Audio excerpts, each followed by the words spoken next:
Welcome to Financial Repression Authority's Roundtable Insight, where the best fund managers, economists, and industry leaders discuss the key investment issues and challenges in the current macroeconomic environment. Hey, this is FRA's Roundtable Insight. This is Richard Baduli. Welcome. Today we have Charles Hugh Smith. He's the author and leading global finance blogger and philosopher. He's the author of several books on our economy and society, including A Radically Beneficial World, Automation, Technology, and Creating Jobs for All, Resistance, Revolution, Liberation, A Model for Positive Change, and The Nearly Free University and the Emerging Economy. Also, most recently, a book called Pathfinding Our Destiny, Preventing the Final Fall of Our Democratic Republic. His blog of twominds.com is one of CNBC's top alternative finance sites. Welcome, Charles. Hey, thank you, Richard. Well, I'm really excited about today's topic. Yeah, today I thought we'd have an interesting topic to talk about in terms of what is on the minds of the millennial generation and what are their challenges. More specifically in the areas of jobs, education, housing, and just dealing with debt and overall work-life balance. And to begin that, there was a recent article today in the Bloomberg that actually focused on Hong Kong in terms of what's happening there with the millennial generation. And there's a story, there's a focus on an individual there working very long hours, and the real estate situation is quite extreme. But it's essentially symptomatic of most of the world.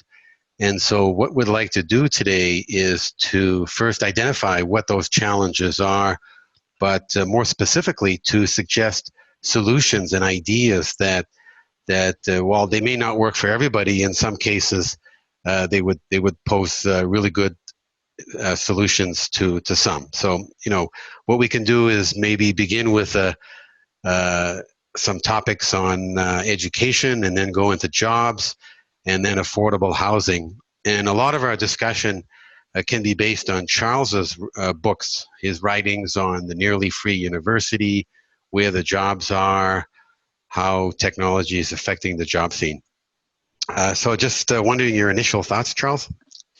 Well, this is a great topic, Richard, and for the article on Hong Kong, I think what was a key takeaway for me was that many of the protesters are millennials, and the issues are not just legal about extradition and so on.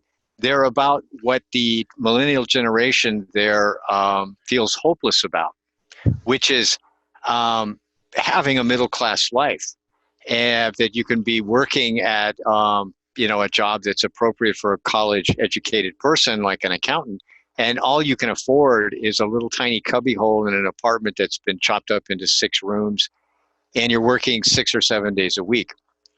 And so I think the way that we can describe this, and it's a global problem, as you say, is social mobility has decayed around the world, meaning that if you're just starting out and you don't have any huge advantages or from family connections or family wealth, the ladder of social mobility has become very rickety, and meaning that you can work really hard, you can study hard, and still come up short, because the number of elite jobs that pay enough to get what we consider a middle class life, like you'd be able to buy a house, those jobs the competition is so fierce that the meritocracy system that prevails around the world, it's actually failing us, because the wealthy simply give their children a boost ahead of everyone else. And there was actually a new book coming out called The Meritocracy Trap that describes this, that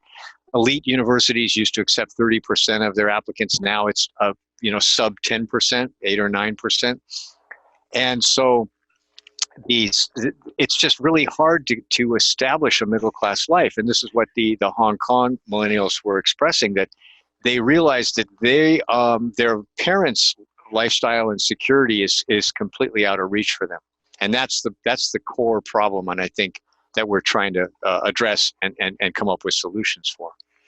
Okay, so let's start with education. So everybody knows it's very costly, and there's an issue of accreditation that you've written a lot about, maybe cartelized industry sector, and just the high availability of very low interest rate loans has been fueling that.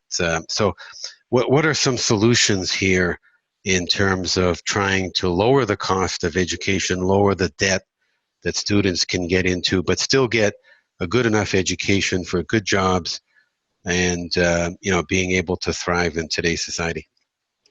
Well, that's a great topic, Richard, and I think one of the key changes that's occurring in the economy that's beneficial to millennials who are willing to kind of step out of the conventions is corporations are realizing that a diploma is not really a good indicator of productivity on the job. And I think one of the vice presidents in Google recently wrote a book about this, that Google used to follow, used to only want college grads and wanted your, grade point average and all this kind of academic stuff. And then they studied it and realized that those were not good indicators of productivity and talent in the job. And so they started hiring people with no college diplomas, or indeed no college at all. They were hiring them for their skill sets.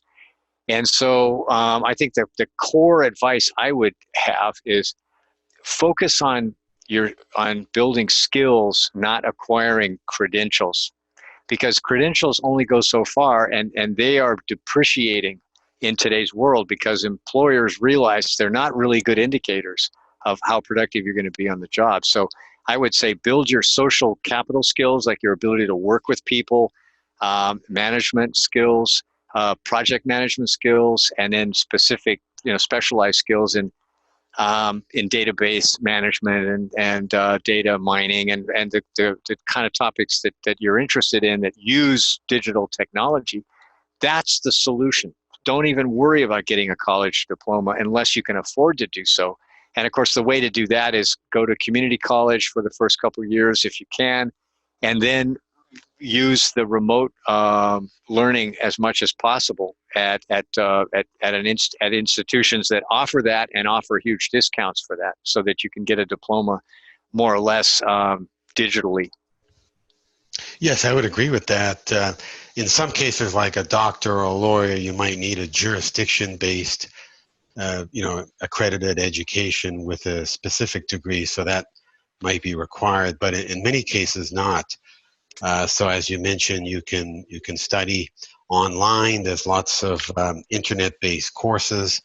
There's a concept of distance learning, and also the areas to study. I would suggest as being engineering, software, and business. Those three areas in particular, because engineering really gives you the know-how, the how to solve a problem, how to approach solving a problem. So that's quite beneficial in any job, any sector. And then there's the software aspect. I just read something today about Goldman Sachs, how they're ready and willing to hire coders. So that's a key skill for the future, especially given today the internet is at the application layer. So it's all about inventing and coming up with new apps, the so-called app, on anything, ordering services, products, whatever. So software is a key skill. And then there's business, of course, business administration, whether it be from an MBA, but how to set up a business, how to conduct business, understanding business drivers. So I would emphasize those three skill sets. Your thoughts? Yeah, I agree, Richard, and I think we were just before we started recording that you also have some apprentices, essentially. They're called interns, but the apprenticeship system, it's often limited to the building trades, or perhaps cooking or these kinds of things, but actually it works very well in higher level skill sets and managerial situations. There's really no better learning situation than the workplace. And so if you can get in and find a mentor who's willing to give you a experience in the real world, then you can really start seeing what the skill sets that employers want. And what I think the criticism that I've heard from people, recent college graduates, even in the STEM, science, technology, engineering, and math, is that the employers wanted skills that they didn't learn in the classroom. That it was all well and good, but they ended up not using whatever they learned in college in 4 years. They learned. They basically had to relearn whatever they were going to use on the job. So this is the problem with sitting in a classroom or even remotely spending 4 years of your life. You may not be learning what employers really want. So it's I would say the most important thing is to network with actual employers in the field you're interested in on day one. Don't start after 4 years of college or 5 or 6 years. That's what you do on day one, and then you tailor your education to what the employers actually want. And so we know that one of the deficiencies in our educational system is large employers like famously IBM, used to spend enormous amounts of time and money training their employees. And now, the general model is you poach your employees from some other corporation, right? So there's very little on-site training. Everybody wants you to be able to do the work from day one, and they don't want to train you. So you're going to have to do that part yourself. But if you do that part yourself and you manage your own education, then you're going to be well situated. Yeah, exactly. I can't emphasize enough this concept and the value of an internship or apprenticeship type program. Europe does it a lot more than in North America, especially in Germany. I've seen rates as much as 70% compared to only 10% in North America for apprenticeship approaches. So it's quite powerful, low cost, and can provide longevity of employment in that sector for that company. And that's something I do personally as well. This sort of leads into our discussion on jobs, whereby internship can be coupled with the nature of the job. So I have some millennials working for me as interns that I manage as best I can using a millennial approach. So they like to work remote. They like to communicate using WhatsApp, IM type of tools, with email, with an occasional coffee. And they're very happy in that type of model, and likely to stay on for a longer period of time. Your thoughts? Yeah, let's talk about that model of work. And I think it does work well for the millennial generation, but also, frankly, Gen X and Gen Z. I think anybody that's grown up with technology is going to be comfortable with just working digitally. And I want to mention that the limitations of depending on education, higher education. Like I was talking to a friend who was consulting with students in a well-respected MBA program in a university on the East Coast, and he was appalled to discover that the students weren't really interested in learning entrepreneurial skills. They were just trying to get an A. And so it's really important to learn what it really takes to be an entrepreneur or to help an entrepreneur run their business. And it's not a skill set that I think comes through an MBA, which is basically tailored for corporate America. And so very few people emerge from an MBA program with actual entrepreneurial skill sets. So I would throw that out there too, that entrepreneurial is like a buzzword, but it's really getting down to brass tacks and being able to run a business and keep it afloat until it can scale up and all this kind of stuff. It's a specific skill set, and it requires a lot of human capital, a lot of ability to manage projects, budgets, people. And so I would encourage people to try to work with entrepreneurs who have been successful and learn the ropes of that. And then once you do that, then your attractiveness to employers goes up considerably, as well as your opportunities. And also closely associated with entrepreneurialism is innovation. So where there's a small burgeoning company, there may be elements of innovation involved in terms of some new technology, the use of robotics, process automation, intelligent automation, software engineering, for enhancement of services. So that actually goes together with entrepreneurialism. Your thoughts? Yes, exactly, because innovation is another buzzword, but it's implementing the innovation. That's the tough part, right? It's scaling innovation. These are the difficult things. Like having the good idea is one thing, but getting it into the real world and creating value in the real world, that's the tough part. We were talking about remote work, and I think that this is really the leverage in the digital economy is that productive people can work largely remotely from anywhere on Earth.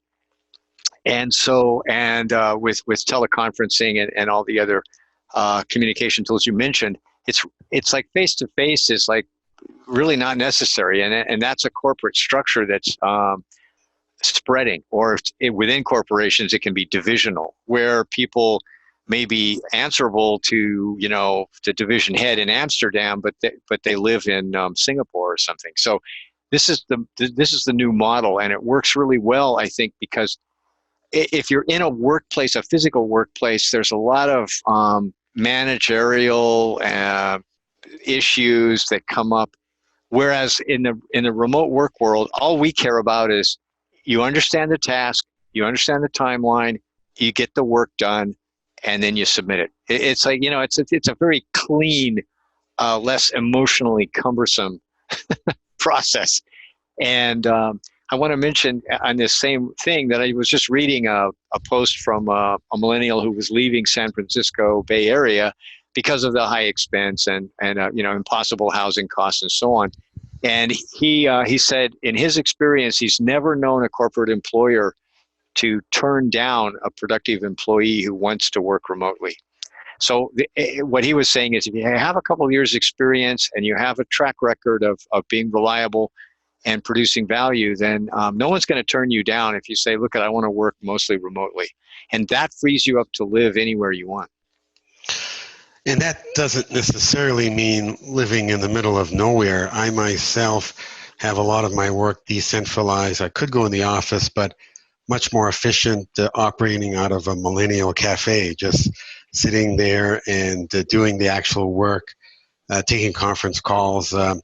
This particular cafe doesn't have any music in the background, so I'm able to take conference calls as well.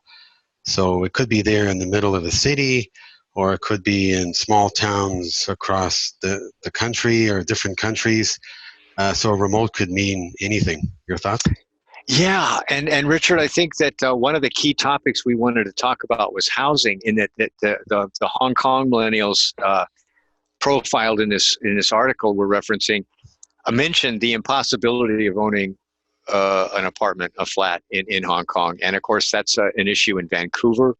Tremendous, it's impossible there. Many cities in Australia, and many cities in the Bay, in the U.S. as well. And so I think the asymmetry here is you can't earn enough in a big city to buy a house when housing is 11, 12, 15, 20 times your income. So you're going to have to find a cheaper place to live, and the way to working remotely enables that. And so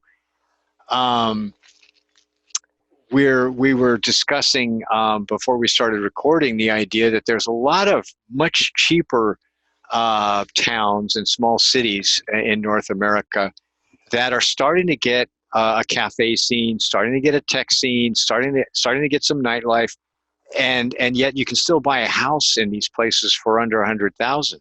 Or if you were going to move to a little more developed place, maybe 200, or 250,000, which is affordable on much less of money than these out of reach places. And so I think that's the ultimate solution to housing is find a place that you enjoy living and that you can afford to own a house without working yourself to death. Absolutely. And this doesn't necessarily have to mean the middle of nowhere. There is that possibility, though, for some that may like that in terms of buying 100 acres for 150,000, 200,000, living on that land, but far away from the city. But at the same time, you can pick smaller cities, perhaps like Austin, Texas. We were talking about before. There's a burgeoning community, and lots of millennials live there. Very affordable housing. Your thoughts? Right, and the tier of towns or smaller cities below Austin, say for instance, a lot of people favor Asheville, North Carolina. It has access to some larger cities. Bend, Oregon is a favorite place because of its proximity to outdoor activities. And I just looked up those populations before we started recording. And Bend used to have like 36,000 people 20 years ago. Now it's got 95,000. And Asheville used to have 70,000. Now it's 95,000. So these areas are growing rapidly because of the amenities and the cultural scene. And there's still room to grow because they're relatively small compared to these huge urban areas. And you mentioned the idea that it's even possible, and I know some people that are pursuing this model is they actually want like a farm or a rural household. And there's a model in Japan called half farmer, half X, and that's been around a while. And the idea of and mostly millennials or maybe younger Gen X types, is that you take your digital skills, in graphic design or coding or marketing, and you work part-time. And then you live in the countryside where housing is incredibly cheap. Mm-hmm. And so you only have to work half-time to either rent a really big farmhouse or buy the land. And so that's another model. Mm-hmm. And a sector of that makes sense is in the whole development of applications or apps, the APP for everything or anything. There's an app now that goes on your cell phone for just about any service, but continuously being developed for new services, new innovative services. So that can be applied. The software skill that I mentioned, you can use that in those areas, as you mentioned, remote areas, smaller communities, and do that development to develop apps. Right. And speaking of that, we those of us outside these specific industries tend to forget that virtually every industry in North America and any other developed country is all being revolutionized digitally. So you could take a sort of old a company that's making, like, say, producing chemicals or iron or steel products, and you say, well, that's an old technology, they don't need, but actually those companies are also undergoing tremendous digitization of CNC machining that's run by software, that they're using new tools and apps, all software to rationalize their accounting, to rationalize their supply chain. So in other words, there's just practically an unlimited number of software jobs within industries that you wouldn't think of as high tech. But of course, all these old industries require high tech skills as they upgrade their own companies into the modern economy. So even old industries have a lot of opportunities. Exactly, and the whole idea of low skill, low education required manufacturing jobs are gone. Yeah, you really need to know at minimum 3 different areas, and that's software engineering, intelligent automation, and robotics process automation. those three areas are just completely revolutionizing the manufacturing sector. Right, right. And one of the examples that is close to home for me is my niece's husband is a welder. He's a specialty welder, meaning he has accreditations for various special kinds of welding. And of course, there are welding machines, and these welding machines are getting, smarter, if you want to use that term. But there's a lot of custom jobs where there's only the welding job is literally one item for like say a custom home or a replacing a railing or this kind of thing. And so there's a need there for the tradecraft skills, which there's typically a shortage of those skills. And then there's the other skill set of being able to program the robot to do the part of the job that's the robot is best able to do, and then whatever the robot can't do, the human takes care of. So this interface between robot software and the technical skills, that's another growth opportunity, I think. Mm-hmm. And also think global. So I myself have done work, lived and worked overseas in Singapore, Kuala Lumpur, Jakarta, Dubai, Istanbul, Sydney, Australia, all over, and Malaysia for 2 years altogether, Indonesia 1 year. And a lot of the work I did had to do with setting up internet infrastructure, basically in many parts of the world. So that I was fortunate to ride that whole internet revolution. But yeah, think globally. And some basic industries also will work in developing markets like Burma's, Myanmar. If you just take rental car agency, that'll work there. Anything that works in the developed world will work in these emerging markets. Yeah, I think you're so right. I would have loved to have been your assistant during all your globetrotting. Okay. All those sound really fun. Okay. Yeah.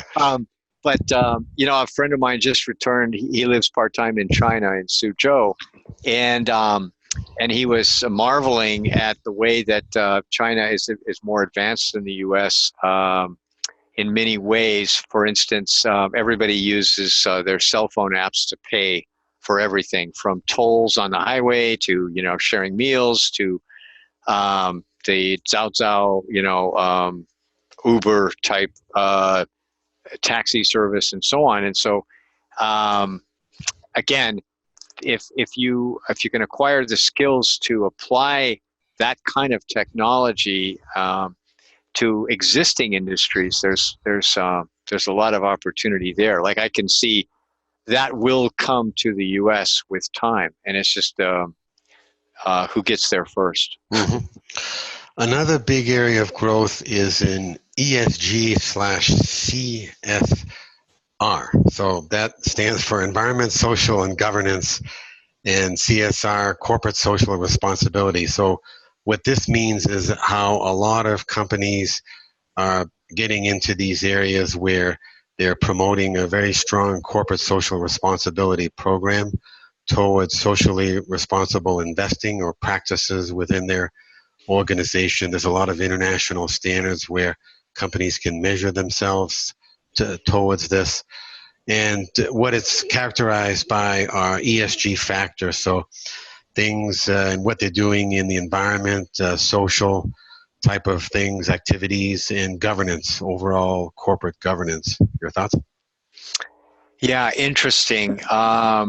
That there's the overlap, if you will, of the social consequences of corporate and government policies, sort of the interplay or the overlap of those sectors, which we tend to think of as being separate, but which are, of course, in terms of public policy and environmental impact, directly related.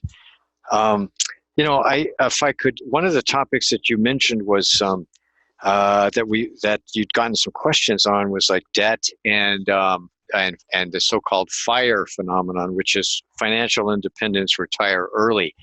And I don't claim to have any expertise in this, but I've noticed that it tends to be the millennial generation, which is extremely motivated and interested in the financial independence, retire early concept. Yeah, absolutely. Have you noticed this too? Yeah, the concept of leisure in terms of combining business and leisure. So traveling the world, but at the same time doing work. So whatever that could mean in terms of maybe consulting work, consulting projects, but at the same time fitting in the travel experience as well to different sites of the world. Yeah, that's a great concept. And Yeah. I think I think a lot of again, these are just generalizations, but I think that the idea that a college degree was so important, so essential that it was worth taking on $100,000 worth of debt.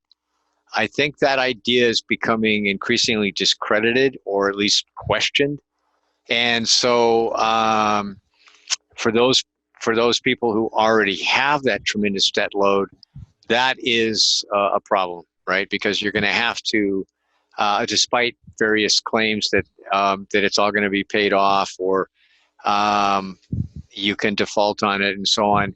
All those things are either speculative or they're consequential, and so it does complicate life to have a large student loan debt, and it's it it it's a burden that it's better to sort of grasp the nettle and figure out some way to pay it down or pay it off. And one avenue that I've heard of, and I don't know how available it is, but some government agencies will have figured out a way to reduce your debt if you work there X number of years. So that's one avenue. Or the other one is to figure out a way to make enough money and live cheaply enough in these kind of cheaper living areas that we've talked about, so that you can just kind of pound down that student loan debt and free yourself of that, within a limited number of years of work, and just get rid of that, and that's kind of fits in with the FIRE concept, which is live really frugally and save 40% or more of your salary, and that's one way to eliminate the student loan debt from your life and get rid of it so you can move on. Now, a related question from a millennial friend is, should I get a free education in Germany, Sweden, Denmark, Norway, Austria, Greece, or France? France not free, but very low. Czech Republic, and instead of paying lots to educational institutions in the US or Canada that may rank lower in quality. So what are your thoughts on that approach? Well, you're a globetrotter more than I, but I would say that's a fantastic idea if you can figure out some way to do that. Like, in other words, get the proper visas or the whatever, the paperwork you'd need. That would be a wonderful option, and it would also provide you an education in international living. You'd have a wonderful experience living in another country. And of course, you'd probably need to ramp up your language skills in order to do that, because not, international programs may be taught in English, but, maybe not everything. So that might be a very attractive option if you are on the way towards fluency in a language other than English. Would you agree with that? Oh, absolutely, yeah. And actually, even teaching English itself, I've seen a lot of jobs internationally, China, everywhere, where that's an opportunity as well to live and work overseas, is basically to be an English instructor in different countries. Yeah, and it's interesting. That's a great question, because the countries that I'm most familiar with would be Japan and France, where I've spent time, and a little bit of China. And in Japan, they're very interested in attracting more foreign students. Now, I don't know the fee structure, and of course, Japanese is not a particularly easy language to learn, but there may be opportunities in European countries as well, where they're actually seeking some, you know, overseas or international students as an asset to their university system. Mm-hmm. Another growth area that we haven't touched upon, but that leverages off what we mentioned on software, intelligent automation, and robotics process automation, is in the whole area of agriculture. And so lots of opportunity here internationally, you know, given the rise of population and the movement towards higher foods requiring higher water content or more protein. And also just the trade tariffs as well, you know, so opportunities for agriculture, especially in South America as the Chinese shift towards there for sourcing more of their soybeans and wheat and all agricultural commodities versus North America. So lots of opportunity there. But even in North America, lots of opportunity in medicinal. So I just visited my friend's farm for cannabis. He's growing 17 acres in a very remote area of Vermont, all fully legal, and but you know, strictly for the purpose of medicine. Your thoughts?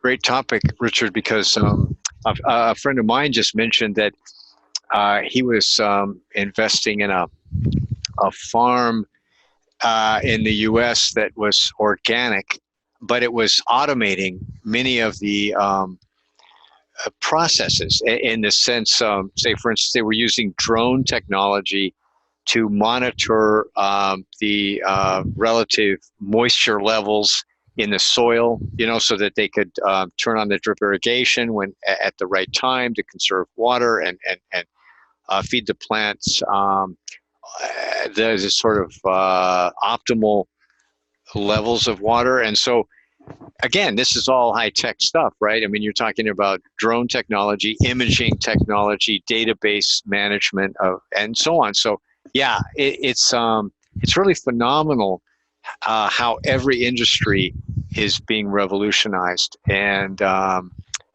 what excites me about this is the model that you and I are describing, which is working remotely and flex work.